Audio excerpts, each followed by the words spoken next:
It worked. We see your screen perfectly. Okay, perfect. No technical issues. Okay, so the topic is fighting scams from the front line and how we take down scams as a service. Brief introduction. My name is Tomasz Struk. I am the Managing Director at EBRAND Poland, and I am also the product owner of one of EBRAND's multi-channel online brand protection platforms. At EBRAND, our mission is to protect brands online via a variety of security services, not limited to domain management and domain monitoring, anti-counterfeiting, anti-phishing, and IP enforcement. So we were founded in 2006 as the corporate division of a very popular domain registrar called EuroDNS. And now we are proud to be working with some of Europe's most well-known brands to protect and secure their intellectual property. So yeah, we're originally based in Luxembourg. We've grown to having offices all around the world, and we are looking forward to expanding further. So brief introduction there. Okay, so the main things we take down, our primary targets for our clients is websites and domain names. We remove them Thomas, for the right. If I may interrupt, we still see your first slide. Is that correct? No. Then I think you're sharing the wrong screen. Uh-oh. You just stop sharing and then reshare and then. Sorry, resume share. Okay, hang on a second. New share. Share. Yes, now we see brief introduction. Okay, so brief introduction. Okay, we're past that. Okay, so taking down scams, what do we primarily take down? We take down websites and domain names for a variety of reasons. Intellectual property infringements being one of the sort of top ones, fraud, phishing, cyber squatting, email abuse, and spam. Another sort of popular one, probably the main one we remove, is product listings on online marketplaces, especially counterfeit products on AliExpress, Alibaba, Amazon, eBay. We take down product listings from thousands of different marketplaces. Also things like unauthorized sales, design infringements, and copyrights as well. And we also remove quite a bit of posts, profiles, pages, and groups on social media, anything from unauthorized brand accounts, the promotion of counterfeit goods, fake profiles, and also copyrights as well. Okay, so I guess this is mainly the approach we sort of take for removing a website. It does vary for online marketplaces and social media, among with other channels, but I think this probably might be the sort of easiest to understand one. So we do two things. Initially, we do what's called a soft takedown and a hard takedown. A soft takedown is the fastest way for us to remove a site or restrict access to a scam as soon as possible. And we do that by reporting to third parties, APWG, ScamAdviser, different search engines, web browsers, various government organizations and third-party organizations as well too. So it really all depends on the type of scam we're reporting. Some service providers are better suited for that than others as well too. So the benefit of this is it is the fastest method to prevent consumers from discovering and accessing scams by potentially browser blocking them from entry on the website. So also, it potentially brings the scam to the attention of the service providers that are hosting the scam as well too. The negative parts about that is not all consumers are aware of additional scam prevention tools, alerts, which are sort of provided by third parties, antivirus, browser extensions, and different other plugins as well too. So soft takedowns are done at the same time as hard takedowns. We notice that the fastest response is done by them. Most of the action happens with a hard takedown, and that's the request for immediate removal and suspension of a website.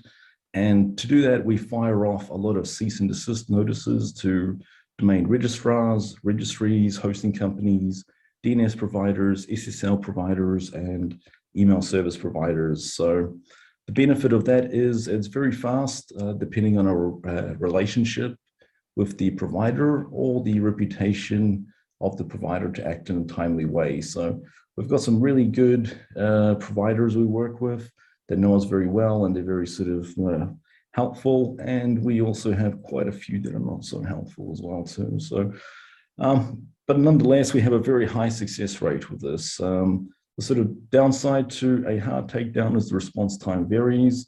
Some supporting legal documents may be required, and the procedures vary per country as well. If all else fails, the last resort we take is a legal takedown. This involves legal action. There's multiple ways to do this. For domain names, we have things like URS, which is the Uniform Rapid Suspension System, which suspends a domain name but does not seize it. We have UDRP, which suspends the domain and then seizes it as well. We also have ADR, and which varies. Not all country code domain names have this, but some do. And then last resort, we go through civil court proceedings. This is the most effective way to remove scams. The problem is it's expensive and very time consuming as well.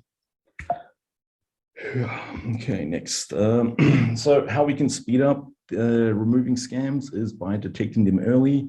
The most effective way we have at the moment is domain detection. So we monitor registrations closely. We have proprietary tools for detecting domain registrations across different domain registries. The benefit is domains are usually registered before a scam is launched. So we have some early warnings sometimes. The sort of downside to that is that a scammer can just register a domain name with zero relevance to the target, and we would be none the wiser, regardless of what keyword strategies we use to try sort of pick something out. We also do social media monitoring to detect activity. We also have our own tools and use third parties as well to help us.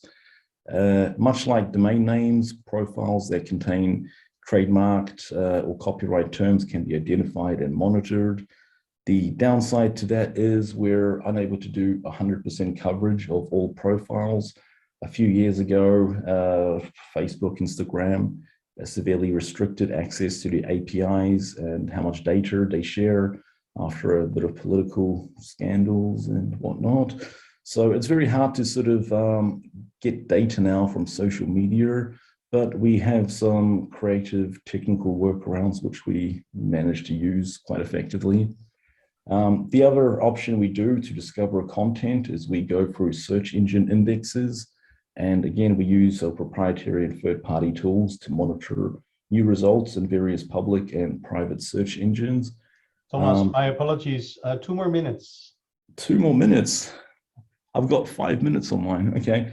All right. So, okay, quickly panic mode. Okay, so search engines. All right. So the benefit of that is we are able to just hang on.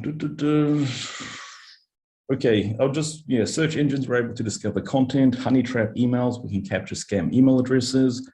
And by the time a client receives or a consumer receives a scam email, we could already be in the process of reporting it and getting it removed.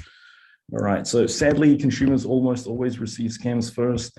And this was a huge motivation for us to partner up with ScamAdviser, who are a great source for consumer gathered data on scam sites.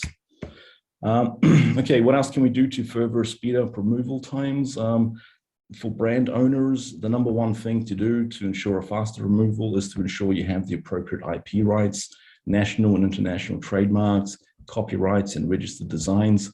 For example, if you have an EU trademark, it is almost completely useless in the US and China for most types of IP infringements. It severely diminishes your chances of a timely removal for certain scams. So we recommend to consult an IP attorney to find a good strategy that works, or you can always contact EBRAND as well, and we'll help you with that. Okay, so a popular one is after a scam is removed, who was affected? We get asked this quite a bit. Banks, for example, how do we receive customer names and credit card numbers that are compromised?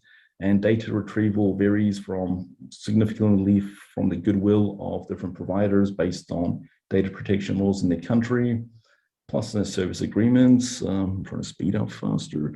So the worst case scenario is that, we may require a letter we may require a court order to release the data, or they will only share the details with law enforcement upon request, or sometimes no data can be retrieved because of any sort of methods that the scammers used to transmit the data. And for the future, how do we connect the dots for future removals?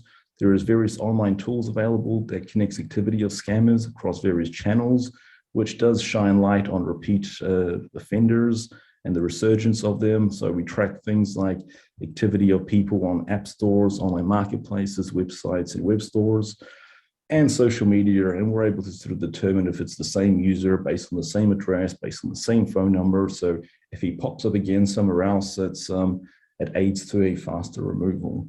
So I hope that's my last slide there. I kind of rushed through that. I hope that's fine, Yuri. My apologies, Thomas, that I have to be so strict. No, I understand. Yeah, no, it's fine. Sorry for ranting on a little bit. Okay. But if you wouldn't mind, please, you already have a question in the chat. And if you wouldn't mind answering the questions there, and maybe leave your contact details so that people can contact you at a later time.